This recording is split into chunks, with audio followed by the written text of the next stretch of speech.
So good morning, everyone. It's such a pleasure to be here with all of you today. Again, my name is Ian. I'm the new associate pastor here. I look forward to, I've met quite a few of you before the service, look forward to meeting as many more as I can in between services. So thank you all for being here and for welcoming our family so warmly to Plymouth. A few of you have asked, my wife and daughters are probably going to be here around 10 to greet people in between services and then stay for the sanctuary service. So don't worry if you're looking around for them, they'll be here in a little bit. So I'm just going to tell you a bit about myself today, some about my background. I'm going to talk quite a lot about my family, my upbringing, a little bit about my hobbies and interests.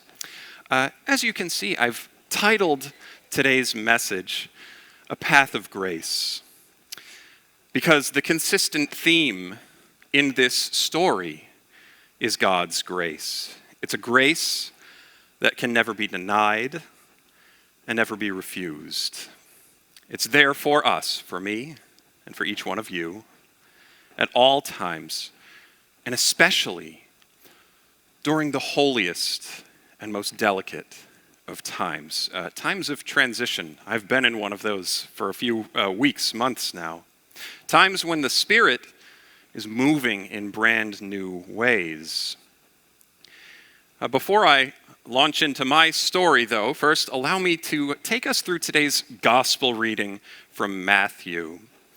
Now, we're in Matthew chapter 26, and if you're paying close attention, you'll notice that this passage actually happens between two extremely sacred moments. So I'm actually, on my first Sunday, I'm going to cheat a little bit, and I'm going to backtrack to a few verses before today's scripture begins. I'm going to start in verse 26. While they were eating, Jesus took bread, blessed it, broke it, and gave it to the disciples. And he said, "Take and eat. This is my body." Then he took the cup. He gave thanks, and he gave it to them, saying, "Drink from this, all of you. This is my blood of the covenant, which is poured out for many, so that their sins may be forgiven. I tell you, I won't drink wine again until that day, when I drink it in a new way with you in my Father's kingdom." Then, after singing songs of praise, they went to the Mount of Olives. So, we're not at the official reading yet, but just before today's reading begins, what does Jesus do with his disciples? Same thing we will do in a few minutes. He shares Holy Communion with them, and they actually sing a couple of hymns before they go to the Mount of Olives. So the reason I cheated a little bit here, the reason I shared this is to stress that Peter's next exchange with Jesus, today's reading, happens in the midst of two very sacred moments. And so here's where we pick up with today's reading. Then Jesus said to his disciples, "Tonight, you will all fall away because of me. This is because it is written, I will hit the shepherd, and the sheep of the flock will go off in all directions. But after I'm raised up, I'll go before you to Galilee." And then Peter, good old Peter replied, "If everyone else stumbles because of you, I'll never stumble." Typical Peter, right? Jesus said to him, "I assure you that before the rooster crows tonight, you will deny me 3 times. Peter said, "Even if I must die alongside you, I won't deny you." All the disciples said the same thing. And there ends that portion of the reading.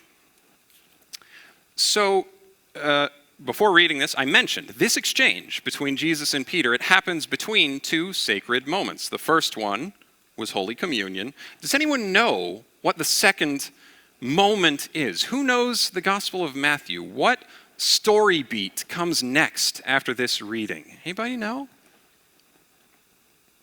I'll give you a clue. If I read the next verse, you'll figure it out. So let's go to verse 36.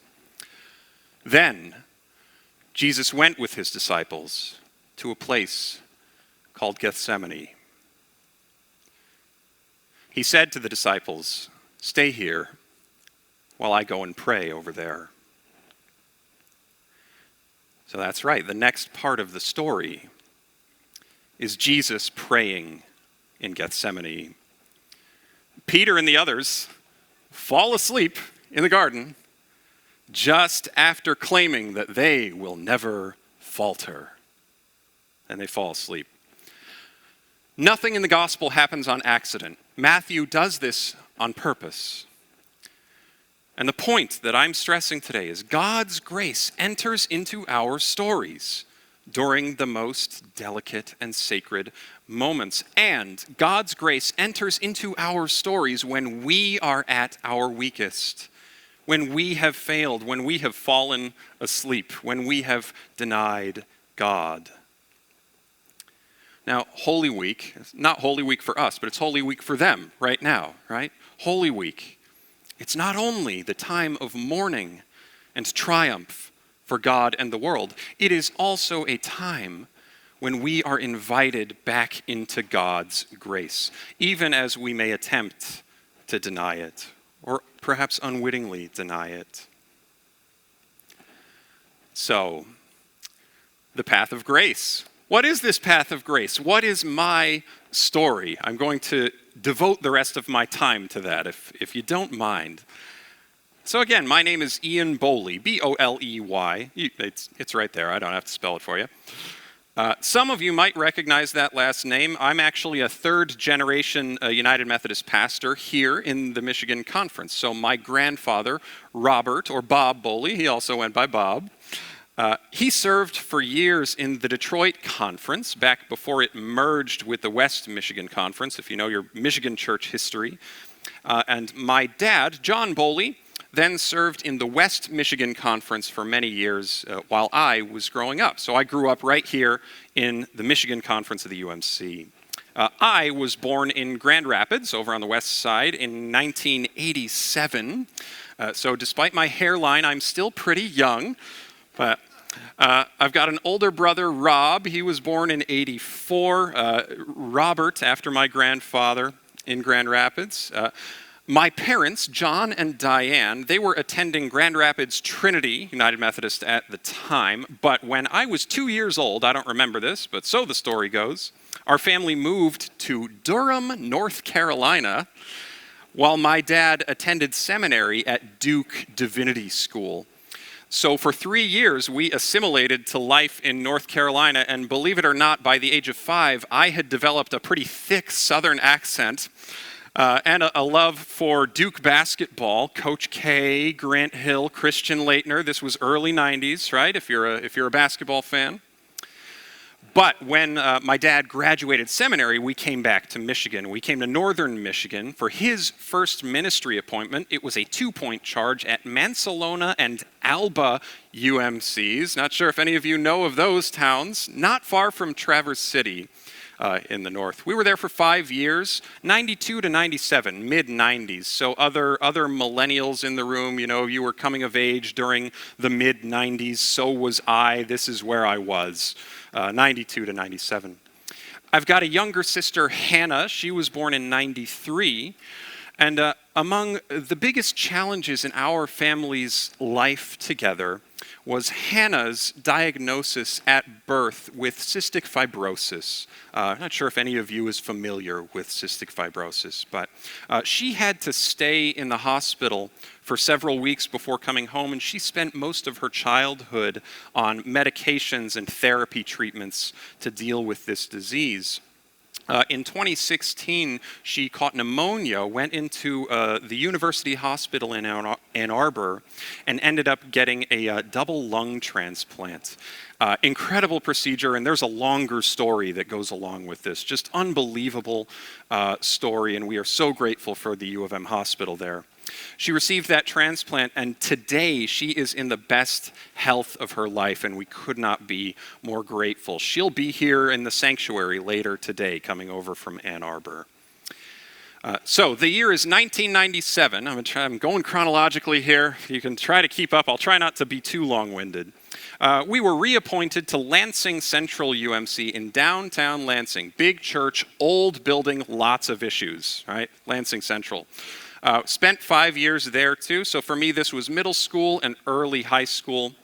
Church is very much at the center of our lives. We are involved in Sunday school, youth group, handbell choir, regular choir, church camp, softball teams, basketball teams, anything else you can think of.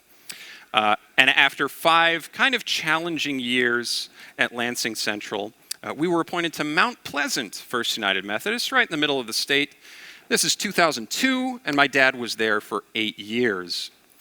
So here's a big change in my story at this point.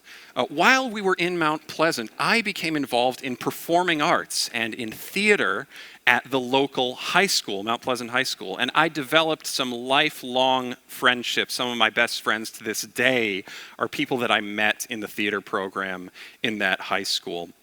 So if you were in Mount Pleasant at the time, you might have seen me as a high school kid playing the wizard in The Wizard of Oz, running around the stage saying things like E pluribus unum and Universitatis Comitiatum and whatnot. I also played Fishmonger number 2 in The Fiddler on the Roof, my first and one of my favorite musical roles of all time.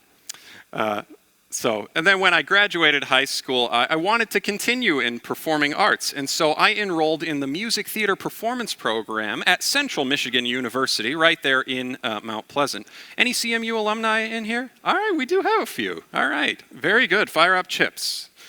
So, while I was at CMU, I was in more musicals, more plays, shows like Kiss Me Kate, Pal Joey, Little Women. Yes, they did make a musical out of Little Women at one point. And I also met my now wife, Jessica, and here we are together a few months ago. And as I said, she'll be here later with our daughters to meet everybody. So that's a recent picture of us. We became good friends while we were at CMU, but we actually didn't start dating until a few years later. So we'll get to that. We're going through section by section here. After college, I'll take you through just a bit of my work history here, and I'll try to speed up if I need to so we don't go too long. I took a job with a touring children's theater company called Missoula Children's Theater. It operates out of Missoula, Montana, which is this beautiful little college town up in the Bitterroot Valley in western Montana. This company would travel around the United States and Canada working with local kids to put on public domain musicals, fairy tales, and things like that. They would teach communication and performance skills to the kids, and in many cases, we served as an arts program for underprivileged communities and underprivileged school districts that didn't have them. So I worked with them for almost 3 years, and to this day, it is one of the most rewarding and unique experiences of my life. So we're almost to the ministry part. So I've still got a little more work history to go through here. After Missoula Children's Theater, I started bouncing around different U.S. cities. So fast forward to 2012. The year's 2012, and I'm working at a nonprofit in Midtown Manhattan, believe it or not. I had an internship at a place called the Theater Communications Group. They specialized in providing resources to regional theater companies. They did some publishing and educational work. They also did advocacy work for performing arts funding at all levels of government. So as part of my work with them, I attended the National Arts Advocacy Day in Washington, D.C., and I was in and out of meetings with senators and representatives and their staff members advocating for increased federal funding for performing arts programs in our education system. And to sum up, just in case you're wondering, we were not as successful as some other lobbyists in Washington have been over the years, but it was still a great experience. And while I was in New York, here's another important transition, another holy moment. I was reconnecting with Jessica. She was working in Chicago at the time. We had stayed in touch for a couple of years, And we were becoming very close friends via distance. We were talking to each other every day, and the sort of adorable short version of the story is that we reconnected at the wedding of our two best friends back here in Michigan, where we were the best man and the maid of honor. It was like something right out of a romantic comedy. So shortly after that, we decided to pursue a relationship together. So I packed up my bags and I moved to Chicago, like I said, bouncing around a lot. And it was in Chicago that I decided to pursue pastoral ministry. So I was working at a barista at a charming little local coffee shop called Starbucks, and I was beginning the most serious relationship of my life, and I was trying to decide if I wanted to pursue like government advocacy, nonprofit work, or theater work in the city. But as I was working through all of this, a new option entered into the equation. So you see, I had been feeling homesick. I hadn't been back to Michigan for a long time. I was dealing with a lot of anxiety, some personal anxiety, vocational anxiety, and a little bit of depression at the time. And so I had a lot of uncertainty about what the future held for me. So one day after work, smelling like coffee beans, I walked into the First United Methodist Church in downtown Chicago. And if you're familiar with the area, it's sometimes also called the Chicago Temple, right there in the heart of downtown. I sat in one of the pews and I prayed. And it just felt like home. It felt like family. It felt like God was providing the answer to my questions. I told Jessica about it, and she said she thought ministry would be a good path for me. So on Christmas Day of 2012, so the story goes, I told my parents that I was thinking about a path in ministry. My mom cried. My dad started making plans and looking at seminary programs. So the following fall, after about a year in Chicago, I'm still bouncing around. I enrolled at the Boston University School of Theology, where my grandfather had also gone, and I spent 3 absolutely wonderful years in Boston. Still my favorite city of all the ones I've visited and lived in. Love Boston. Love it, love it. During that time, Jessica and I were engaged and married back here in Michigan. Her family, by the way, are all from the Livonia area, so we're close to them. Our first home together was a garden-level brownstone apartment just a few blocks away from Fenway Park in Boston.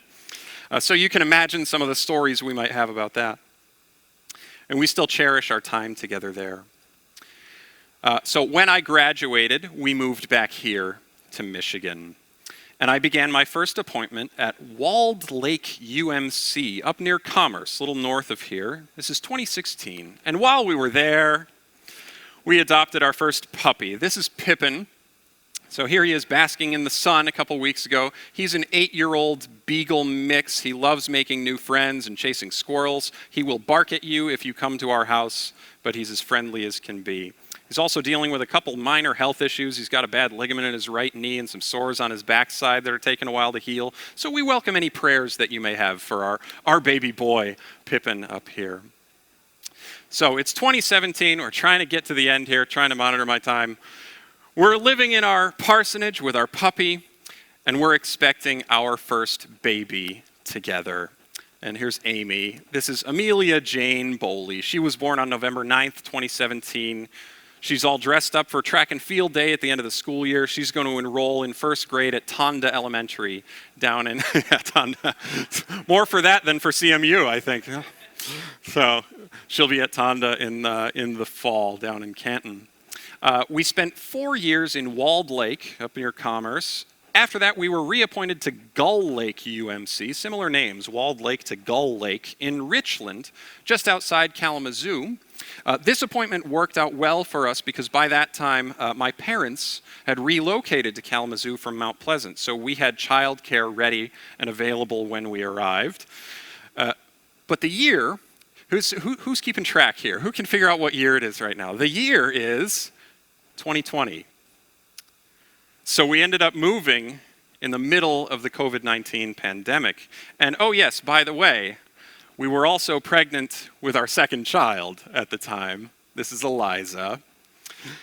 Eliza Grace Boley was born on August 18th, 2020. She will turn 4 in just a few weeks. She'll be attending preschool right here at the church in September, so I'll get to bring her to work with me every day. We spent 4 wonderful years in Richland before receiving a call from the Board of Ordained Ministry about a church called Plymouth First United Methodist. I was being appointed as an associate pastor here, and we were being invited back over to the east side of the state, once again close to Jessica's family in Livonia. So we leapt at the opportunity before us, and we're just so excited to be here now. So the path of grace. Back to our theme from our scripture earlier. I hope you can still remember it after that long story about how I got here. It was about how God's grace always enters into our lives during the most delicate and holy moments, even the moments when we try to deny God, as Peter did. And as I look back on our story, and as I look back on all these different times in our life and my life, as we arrive here in Plymouth to begin a new chapter, I see only God's grace entering in and creating new life wherever we go. It's a grace we can never deny, no matter how hard we may try. Now, I don't know that I've felt exactly like Peter in very many of these sacred moments, these many transitions I've gone through. I don't know that I've ever been as pompous or as presumptuous as Peter, never as aggressive as Peter, never quite as confrontational as Peter. But I'm definitely flawed like Peter. I'm definitely very much in need of God's grace. I'm not perfect. None of us is. And you'll learn more about what some of my flaws are in due time. If you want to know more about them right now, just ask Pastor Bob what happened to my car as I was taking Pippin to the vet the other day. In short, it was an interesting way to meet some of my new neighbors. So there's a story there too. But we are always in need of God's grace. We are called to be disciples of that grace. We can't do any of it alone. And I'm so grateful to have had my family for support all these years. I'll give you one last couple of pictures here. Here we all are together. That's my mom, Diane, my dad, John, my brother, Rob, and my sister, Hannah. You see us decked out in all our Wolverine colors there. So Rob and Hannah both attended U of M and now live in Ann Arbor. We're lifelong Michigan athletics fans. I mentioned a bit about hobbies and interests, so I'm also a fan of international soccer. I've been watching the Euros for a couple of weeks and the Copa America, if there's any soccer fans here. I love reading. I love music. I enjoy writing. I enjoy comic books, science fiction, and fantasy. If you're a Lord of the Rings fan, I'll talk to you about it all day. If you're going to the Ren Fest later this summer, you might see me there. One day I dream of writing and publishing my own fantasy novel, but that's probably a few years away. And I bond with my family over all these things too, and they support me in all these things too. And of course, to end today, I wouldn't be here if it weren't for the support of my amazing wife, Jessica, and our 2 precious daughters, Amy and Eliza. That's the 4 of us last month at their dance recital. I just look at these images and I look back on everything that's led us to where we are, and I see only grace. Grace, grace, and more grace. And I'm sure that we will encounter even more of it here with all of you. Thanks be to God. Now I'll invite you to pray with me for a couple minutes.